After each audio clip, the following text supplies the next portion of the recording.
Welcome, ladies and gentlemen, to tonight's podcast of the Elite Series League of Legends. We have some banger matches coming up, and of course, I won't be alone tonight, but on my side, I've got the wonderful Freshtana. Freshtana, welcome back to the stream. Yeah, thank you, Daniel. It's always an honor to be here, especially with you. I mean, I did my first steps in the English scene together with you, so it's great to have you here. Yeah, and that's ages ago. Like, True. what? How many years ago? I think it was 2020, with the pandemic starting, I guess. Yeah, exactly. That was right at the beginning of the pandemic for the post esports league back then. Oh god, that's so long ago. Well, we've both come a long way, and I've heard you're casting LCK now. Yeah, actually, I did it last week, and I will do it like this week again, in German, actually. But yeah, last time I casted LCK was maybe 1 or 2 years ago, so I'm back in the business, I would say, and yeah, it's great to just cast one of those highest leagues we have on LoL right now. Yeah, of course, not quite the level we are experiencing here, but I think we still have some banger matches coming up. But before we get to those, let's talk a little bit about the games that can be played even below the Elite Series League of Legends 2. So about the amateur circuit of the Benelux region. There we have the graphic as well. So basically what is being done, that there will be 3 tournaments, the Amateur Open 1, 2 and 3. 1 is already in the past, and the Amateur Open 2 will actually be exactly this weekend, and I think you can still sign up. So make sure to go grab that link from the website, and then you can participate with your friends and foes as well, as there are, I think, almost no limitations to participating. And then there will of course be a third one as well in April, and the further down the line we go, the more important those tournaments will also be. So the third one will be the one granting you the most points to go forward. Then there will be playoffs between the teams that participated in the amateur tournaments, and then from there you go directly into the relegation for Elite Series Div 2, so there really is a chance to make your way up to the top and to this exact competition that we are going to see today. Yeah, what an amazing experience, and I think everybody who just plays a little bit of League should at least join it, because it's always just a really great opportunity to show the world how good you are, and just sitting there with friends, just playing some competitive games. It's always really, really great. I did it myself, and so yeah. It's literally just 1 weekend, so I think everybody can make the time to like experience and like test out the ground, see okay how good are the opponents, how good am I myself, maybe can we compete. Like even if you are not exactly master or grandmaster, you can still join those tournaments and see where you're at. Yeah, definitely. I had a fun time back in the past where I played some tournaments, like on Battlefy, this tournament platform where Riot just sponsored every single little tournament with some Riot points. They don't do that anymore because it was really expensive for them, but it was a great opportunity to just gather some RP every single night, and yeah, was but I think there's still a platform with those like super small prize pools for League that you can use. Where what's it called? Battleground? No, not Battlegrounds. That's something else. I don't know. I think there are plenty of those websites, where you have like their own currency, and then if you win enough tournaments with this currency, then you can exchange that for some Riot points and stuff. But back then, Riot, like you could just go to Riot, said, yeah, we have a tournament going here, give us those standard prices, and then they would just give you some RP and the Rise skin, for example, and yeah, they don't do that anymore, sadly. Yeah, but here, of course, there's much more at stake during the amateur tournaments, because you actually do get a chance to promote to the Elite Series League of Legends Civ 2, and then, of course, in that already get the chance to play for 5,000 euros. So quite a prize money as well on the stake here. Yeah, so who will be competing for that? Let's get to the schedule of tonight, or actually directly into the game, because our first game will be between SLOTHS and Reapers Gaming, and we are already in the champ select. Frishtana, what are your expectations for this game, and what do you think will be picked and banned? Yeah, I mean, it's definitely a banger matchup right from the start, just because we have like the first place playing against the fourth place, but actually Reapers looked really strong in the start of the season, so I wouldn't count them out yet. And we are in the champ select of this really strong matchup, and like some normal bans from both sides, just because like we have Wind, of course, top laner from Reapers playing a lot of Olaf, so banning them out. And of course, Lawless, Karma got banned and stuff, like just some target bans, and then of course some meta bans like the Ashe, for example, who are really annoying to play against. And there's Olaf. No, not Olaf. There's Maokai.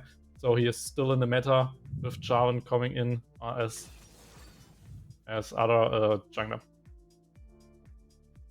Yeah, and also Yoni was definitely a target ban against Bikan. Like, he has been outperforming so heavily on that champion, and also now the CV pick, which we have already seen by the real MJ, but also by Kinetic. So I think an AD carry pick that both teams were definitely interested in here. The question, of course, now is what will Rift find as an answer, and they will go with the MF once again. They have been playing that twice last week on both game days, so Kinetic really feeling comfortable on that Misfortune currently. Yeah. And I really like Misfortune, especially against like Severe and even Jarvan, just because you are normally just an old bot and you can stay really behind of those team fights. So Jarvan can't really engage you. I mean, if he wants, then sure, but normally you sit way back in the back line, and then even the Jarvan ult can be hurting his own team, just because if he traps someone from his own team, then of course Misfortune ult kind of counters himself. And then of course like Misfortune E and the ultimate, the bullet time, both can't be blocked by the spell shield, so it's really a great pick against Xavier. And with those two other picks, Swain and Orianna, we go into the second ban phase. So no top laners got picked yet, no supports. Maybe Batu plays the Swain support, I don't know, but yeah, there could be some top lane bans coming up. Yeah, and that's a pick I want to talk a little bit with you about, because, I mean, Orianna got buffed. It's quite understandable that Orianna gets picked, but Swain is kind of new to me. Like, what do you think of the pick? Oh, I really like Swain. He's really underrated normally. Like, you have a lot of CC for the gank setups. You have a lot of like tankiness, especially if there's a team who wants to run into you. Because I mean, they have Sivir and Jarvan, so they definitely want to engage. They definitely want to get into you, and then Swain just tanks it all. Maybe sits in 4 people, can just press Zonia, seals them up. So I quite like the Swain pickup. And especially versus unmobile champions in the mid lane or even on the bot lane, you can always punish them, because it's like with Morgana Qs, you don't need to hit every single skill shot, but if you land your stun on Swain, then it's really cool, because you can just trap them, you can just set up the gank, and yeah, it's really nice to have him.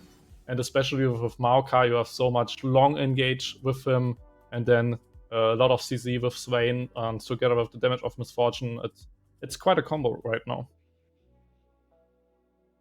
Yeah. I think in general that's something that SLOTHS has been playing last week a lot, like these wombo combo champions, which is very suitable with an MF, and now maybe the Gragas, which will suit into that very well too. And we will see Yona's brother Yasuo this time for Bikan, and I think then it will also be the Swain on the bot lane. Yeah. That should be the Swain support, and then actually it could be the Maokai for Lex, because normally you really want to have like the Kragas right now on the lane, like on the mid lane, for example, he's really huge, or in some matchups he's really strong on top side as well. But especially now when you have Kragas Yasuo, it could be like just give him Kragas jungle to be always around the Yasuo for the knockup combo. So they could do that, but of course, like Maokai is so strong in the jungle, he got nerfed a lot. But still, he's good enough so that you just go into this tank matchup against Cyan and just have the wombo combo for the later stages of the game. And for Reapers, it's the Cyan and the Rakan to like round up the team comp and yeah, just more engage. Like with the Cyan, with the Jarvan, with the Rakan, and especially with Sivir, you would have no really hard time to engage. And then of course even the speed ups for Orianna, like you have your little Jarvan Orianna wombo combo, so you will definitely find some engages. You will definitely like just catch someone with that and probably one-shot him. And then just the question is, have you enough damage for the rest of the team fight? Or if you fall behind with a combo like that, you can just get engaged by the Kragas, by the Yasuo, by the Maokai, and probably just die one by one as well. So both team fights, both team comps really want to engage, really want to find those 5v5 team fight wombo combos. So it will be a banger matchup just because they all want to see some blood. Yeah, exactly. I feel like with SLOTHS decided to go for this like strong teamfight combo, and then Reaper said, yeah, we will do the same, but we will put one on top. Like, their teamfight combo is just insane, and I feel like we are definitely in for threat here in terms of teamfighting and in general just kills falling. What's your take? Who won the draft? Oh, that's so difficult to say. I quite like this. I quite like both team comps, but probably Rift Slots have like a little bit like easier time, and they have some disengage as well. So I think that's a really important part of the draft, because you have just a Kragas bottle to always disengage. You have the Yasuo wall, which gives you a lot of disengage as well. You can always just place the Maokai ult and run. So you can get away from the engage of the enemy team, and on the flip side, if Orianna just gets hit by the barrel, then Yasuo just will get into it, and they have much longer range with the Maokai ult, so it could work a little bit easier for Rift Slots. So that's why I would say that Rift might have the better draft, but both are like really similar, and in terms of style, in terms of draft, so probably the team with the first lead can snowball it, because that's usually how it goes. If you have a lead on those engaged champions, you can just always force the team fights, you can just always force situations, and because you are ahead, you will probably always win them, and then it just snowballs further and further. So definitely the team who gets the first kills can probably take the game away. Yeah, and with that, ladies and gentlemen, we are also starting into the game. It's the first one of the day between SLOTHS and Reapers Gaming, and I think it is a very important one, as both of these teams are still in the one for the playoffs. Both teams are in the top 4, and those want this win very direly to make sure to manifest their stage at the top in the case of SLOTHS, or continue their chase for the top in the terms of Reapers Gaming. And yeah, it will all come down to the early game, as we just heard from Vestana, and who will get the first lead. Yeah.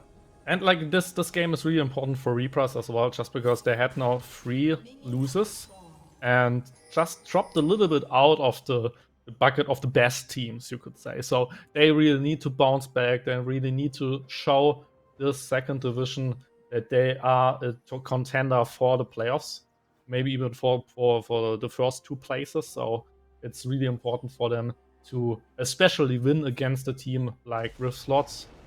And so they will definitely give their best. And Rift Slots wants to stay on the top, I guess. So they will definitely play their best game as well. Yeah, especially because if they are to win this game now, the next game might be very interesting, because they might for the first time become, or I think for the second time, become the only team at the top.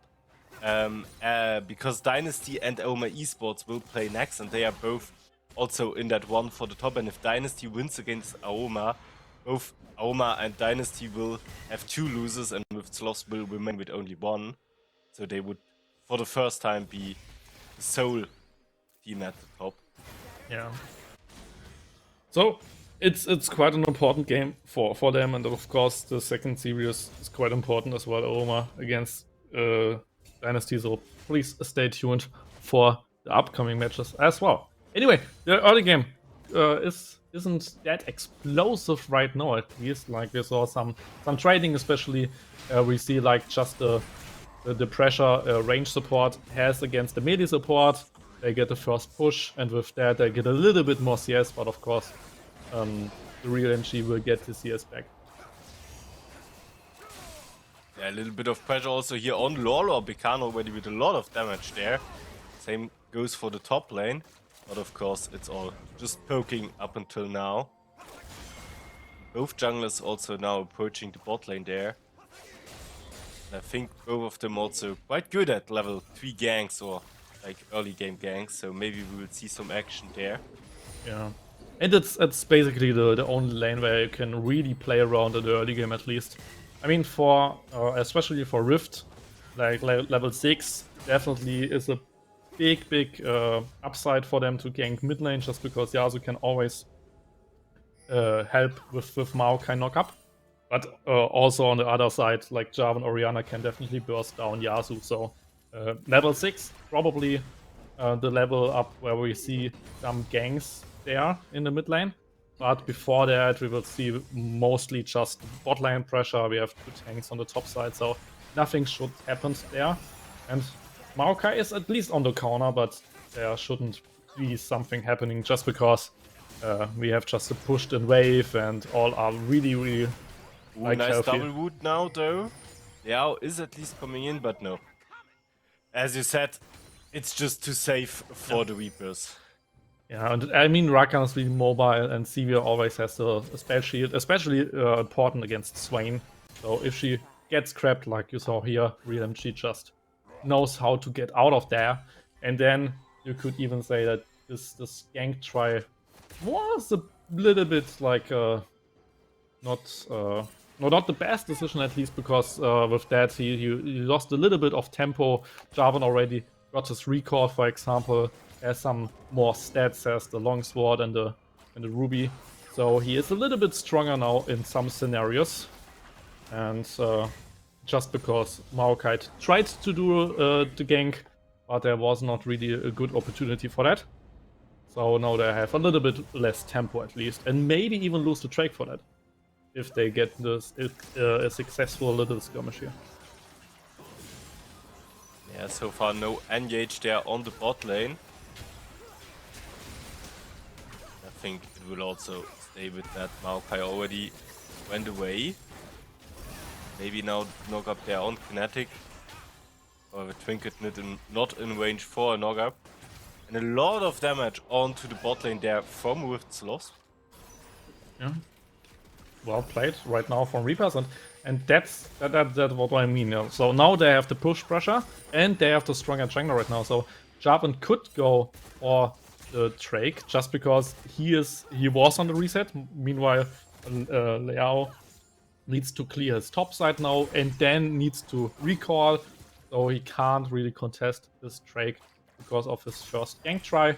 So Reapers will get this first dragon. Then even the question becomes if you might go for the lane swap at minute 8, just because there's no dragon left, and both tanks on the top lane can pretty well just hold the side lane against the bot lane, so they don't lose much, and especially it's just a tank, so you can starve him a little bit. So with that, you could go for a sneaky little lane swap if you want, just if you want to secure the Herald. Maybe not right now, but maybe in a couple of minutes there could be a little lane swap coming if they want to do that, of course.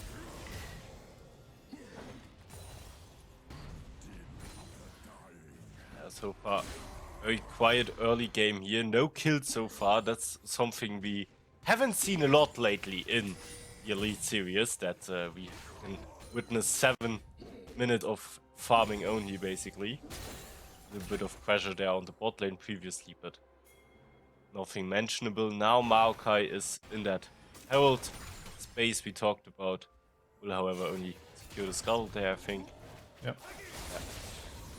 And there could be some action coming up just because both mid laners now reached level 6, so I can definitely see like a mid lane gang soon, maybe even with a roam from one of those two supports, just because at least Orianna is really easy to kill if Maokai can just flash on her with W, and after that just press Q, then you have the knock up, and with that you should have enough damage to kill her probably. But we need to see if they really want to do that. Now Maokai finally goes for the recall, so now he is on a lot of items as well now. So he cleared like the jungle 2 times, and Jarvan is on his second base as well, so they are kinda even in gold right now. And both go to the bot lane again, just because it's one of the better lanes to gank, but especially with bot lane pressure, you can always go for a mid lane roam as well, so there could be something brewing up right now. Yeah, Jarvan now also at the Drake there. Although that one is not up again yet. So maybe setting up for a sneak gank there or something. Maokai does pass by. Yeah. And will go for his blue buff. Okay. That bush is of course warded, so Wift knows about this. But how much can they still do? Will MJ there already very low. Nice ultimate there from Batu. Does a lot of damage as Emil will probably also go down. This goes completely behind for Reapers, who are getting surprised here by Leao, which I don't think they knew about being in the enemy bot side jungle. And now with SLOTHS with a 3-kill lead here after a fantastic play on the bot lane. Yeah, and definitely you didn't even need this Maokai gang, just because Batu just already won it 2v1 most likely. Yeah. I mean, so much damage coming out from the Swain, and like he is just unkillable, and that's exactly what I analyzed in the champ. So like if you run into him with 3 people, like, and you have a lot of melee champions as well running into him, then you will just like, kill them all, or at least he will survive and like have a setup for his team. And in this case, it's too early to really kill him. And then Maokai just has all the time to come into it. But in the meantime, Swain already got like the Bolo on Rakan, and after that he even like just killed Sivi or something. So it was really great played by Batu, and it was a lot of time like invested from Trinket, just waiting the whole time in the Dragon Pit just for this one gank, and it failed. So that's really a sad outcome here for Reapers. And like I already said, the team with higher stats in the end and with more gold will probably just win those 5v5 team fights. So an early lead can definitely snowball out of control, and if they don't have the damage yet to kill Swain, then they will have the damage to kill him if he gets a little bit more gold in his bag. Yeah, no, definitely. I mean, this is a huge lead already now. Almost 2k now, which are entirely on, of course, on the bot lane of with SLOTHS. But the question is, how much can you do against this Swain? And I think it was really a great pick here, because it is kind of a surprise pick. With SLOTHS might have prepared for this matchup. At least that's my theory for now, because I haven't seen the Swain so much, and I don't really think Reapers was prepared for this pick. At least it doesn't seem like it by the way they played around that bot lane gank just now. Now, of course, tension building up there against in that Drake area. And I think Reapers already started. The question is, will Wift engage? Khan goes in at least a little bit, but okay. With was immediately on the one there. They took the objective they need, and of course there's no more need for them to look for anything they might lose here. So don't make any mistakes. And like this is a solid win condition. Just getting 2 dragons and deny 2 dragons especially from Rift, so the soul is really denied at least to minute 20 if they get the next 2 dragons, or then to minute 30 if Rift would get every dragon from now. But especially like this Earth Dragon or this Mountain Soul helps tremendously against such a wombo combo team with the Yasuo, with the Kragas, just because you will survive this first little engage, and after that you can fight back with your own wombo combo. Because of the shields, because of the more tanky stats, you can definitely like win those team fights even if you are behind. Okay, Lex with the ultimate here against Wind will probably try to go for the kill here. Okay, no. In the end, it's just some trading between top laners, even using the ultimates there. Because what else do you need it for if you are on the island of top lane, of course? Yeah, but especially Wind like played it wonderful. I don't know if you saw it, but he waited with his own ultimate like to the last possible second with the like big barrel from Lex, and with that he was unstoppable, so he couldn't get like moved to the side with the ultimate. Ooh, also ultimate from Emil there, and Bikan is of course not so tanky. There will also be the Orion ultimate, and that's going to be the first kill for Weepers Gaming going to Lolo. Yeah, and Lolo just again waited for the last possible second with his shockwave just to connect on the Yasuo. And now maybe the next catch here on Wind on the top lane will however be just too tanky. We talked about it just now in that mid lane gank. Life of course is the best counter to CC. Now Trinket joins there as well to defend that top lane tower, but of course with bot lane, which has roamed up by now, already taking the first plating out of that. Yeah, there's the lane swap, but this time from Rift. So just because there's no dragon anymore, they can just start to get other turrets, and there's no turret anymore, so they don't need to stay bot lane. And with that, they just move to top side. And yeah, they lost maybe B-Cannon in the meantime, but it's fine. It's just Yasuo. He will get his 1 in 10 power spike anyway. So even with feeding, he will get stronger and stronger. We all know those Yasuo, so I think he will come back from it. And especially in those team fights later, he will be such a force together with the Kragas. So no worrying. But he kind of like builds the Blade of Rune King right now, and I kind of like the item build just because Wind is like full tank, and then of course Rakan and Trinket will have a lot of health as well, so a lot of frontline to be hitted and to be killed with the plate. Yeah, very important Gale Force there from Kinetic to get out of the stun, but of course the rest of Weepers Gaming is on the top lane there as well. We'll catch the Sign there, we'll catch the Batu there, but he is just healing back so much of that health. Kinetic goes down now under the tower. Meanwhile, Batu 1v2ing on the rest of the lane there. Wind will go down here as well now to Liao. Liao, nice flash there to not get caught from Lolo. Will go down in the end anyways, but Batu is there to save the day. Will get Lolo now. Still fighting 1v2. And Emil and Trinket just decided to give up on maybe even killing that Swain. Yeah, Trinket had no mana left, and then of course Rakan can't really kill Swain in any chance. So it was a messy team fight. A lot of trading back and forth, a lot of flashes, especially to dive there, to dive Kinetic there, and Batu just survived everything, just because he's Swain, and like that's why I really like Swain. He is just so tanky, he can just survive those engages. He is always a frontline, and if you can't kill him, then he is so annoying because his ultimate like lasts for as long as he fights. So as long as there's a midi champion auto-attacking him and he will train from him, then he will just have this annoying ultimate, and especially now, if you see at his items, he will slow them all, he will just heal himself all the time, so that's really quite a tank, yeah. And probably that could be over already for Reapers, because I don't know if they have any answer against the Swain.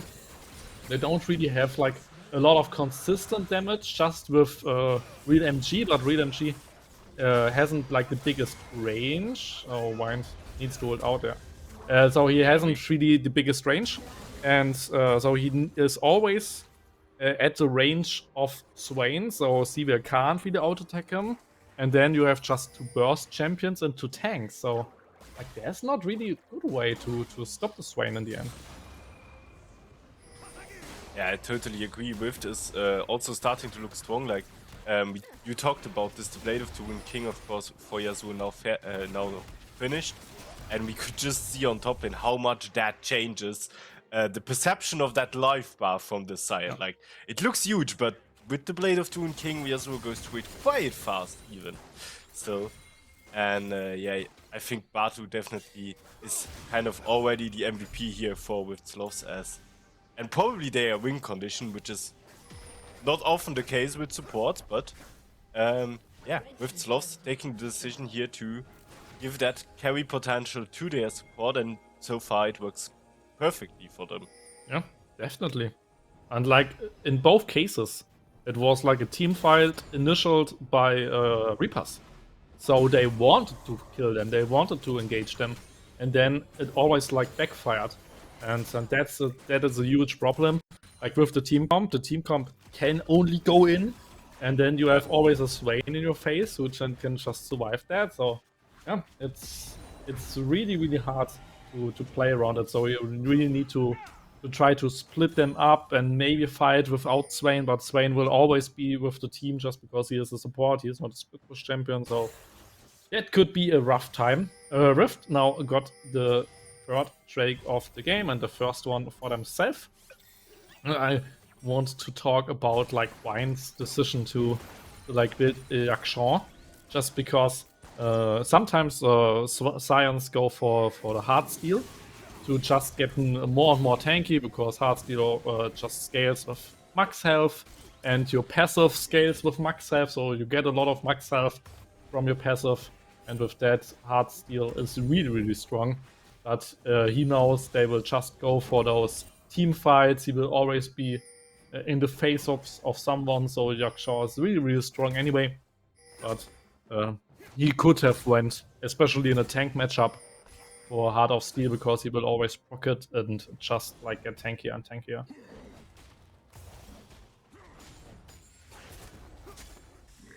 Yeah. Now we can see both top laners still on that top lane. Both of them, of course, have TP up, and now with SLOTHS starting to pressure in both bot lane and mid lane. No objective up currently, of course. Baron will be spawning in a few seconds, but maybe a bit early to go towards that. So not really an objective that can be taken as of now, but pressure definitely is there, and of course Rift will then also serve themselves in the jungle of Reapers, as we just saw. Yeah. The question, Try to take those little resources everywhere they can. The question becomes with Yasuo, who has played, and with 2 items ADC already, there's always like the chance to just rush down a Baron, but especially against a team with so much engagement, with so much like gap closing abilities, it can be painful, because you might get trapped in an Orianna and Jarvan wombo combo, and right now just Yasuo really needs to be there for his own ultimate. There comes 2 teleports, and that could be a team fight. Yeah, now we have the engage there from Lift onto Wind. Already a lot of spells used. We have the Maokai ultimate now. Wind, of course, will be in that. Beacon, on the other hand, gets almost bursted by Lawlor, but this goes against him as well. Meanwhile, Batu once again dealing damage to 3 people there, while Liao is tanking them. Now MF comes in as well with the ultimate. Jarvan goes down, so does Sion. And that's another 2 kills there for the Rift SLOTHS, who are leading this teamfight 3-0 by now. And it's only the MJ and Emil who will be left here. And the question is, how much can they really do against this Baron? Another root there onto Emil will not end in the kill there exactly for Rift SLOTHS, but of course, no chance that Reapers Gaming can still disturb this Baron and stop it from happening. Yeah, really well played. And in the end, we just saw how strong Batu is in those teamfights. Again, like 3 people sitting on him. He just heals and heals and heals. You can't kill him. And then, of course, like there was like one critical point in this teamfight where like Khan almost like lost the 2v1 and almost died.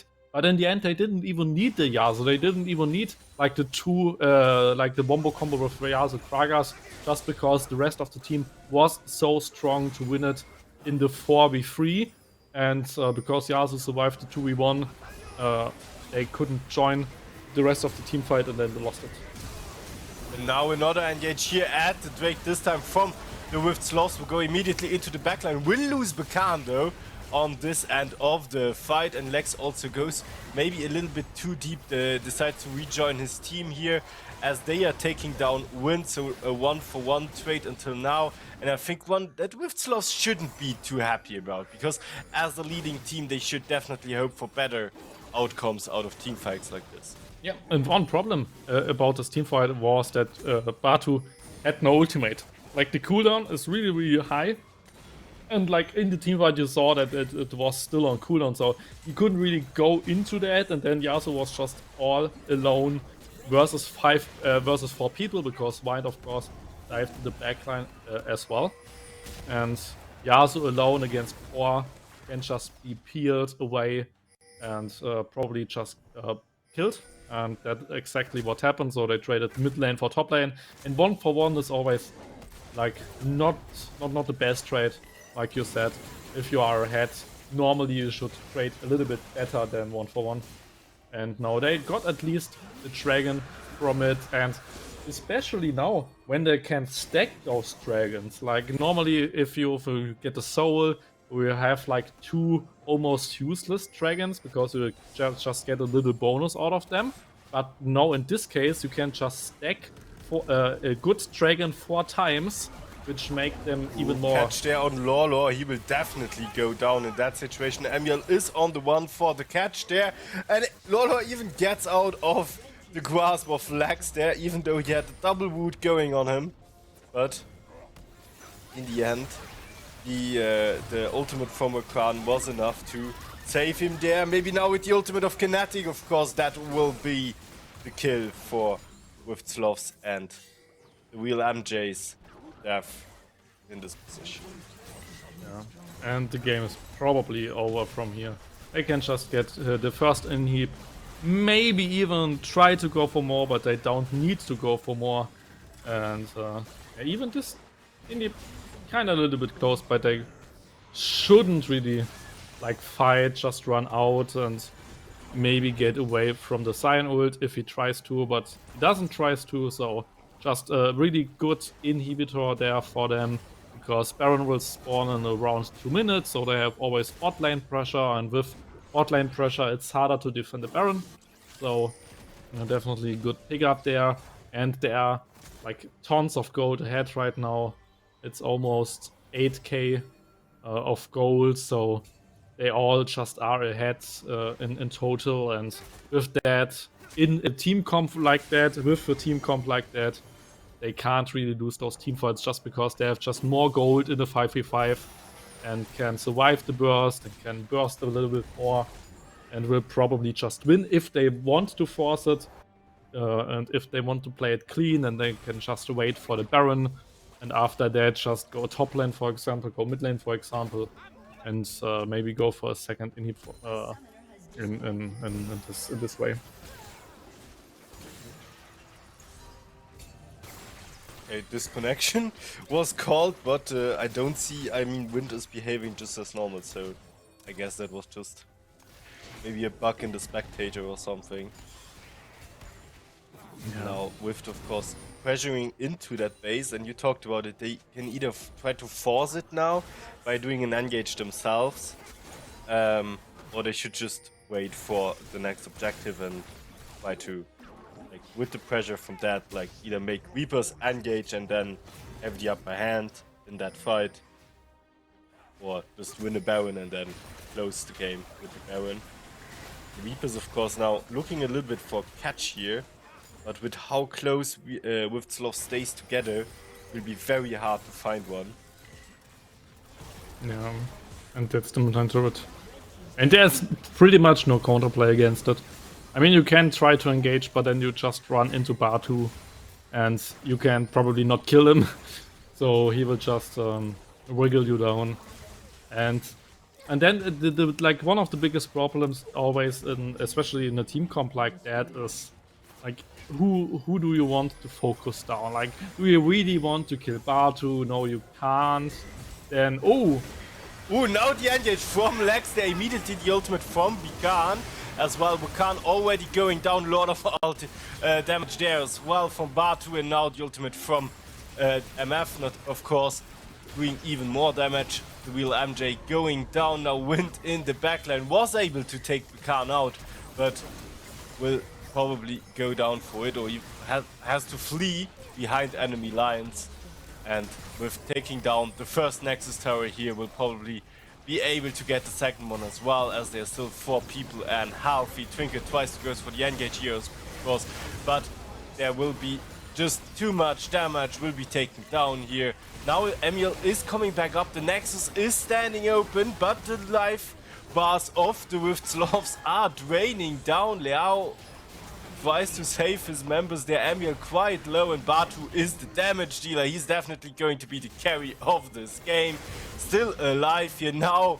Sivir has to come back to life to end this, but the TP behind lines from Bikan there to probably finish the game. Nexus now losing some life here, but they are just in for the kills. They don't want to finish the game.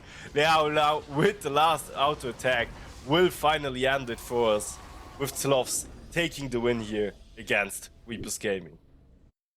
yeah, it was in the end, like I said, it they could play it clean or they could just force it, and they definitely wanted to force it to the end, to the last health bar of Maokai.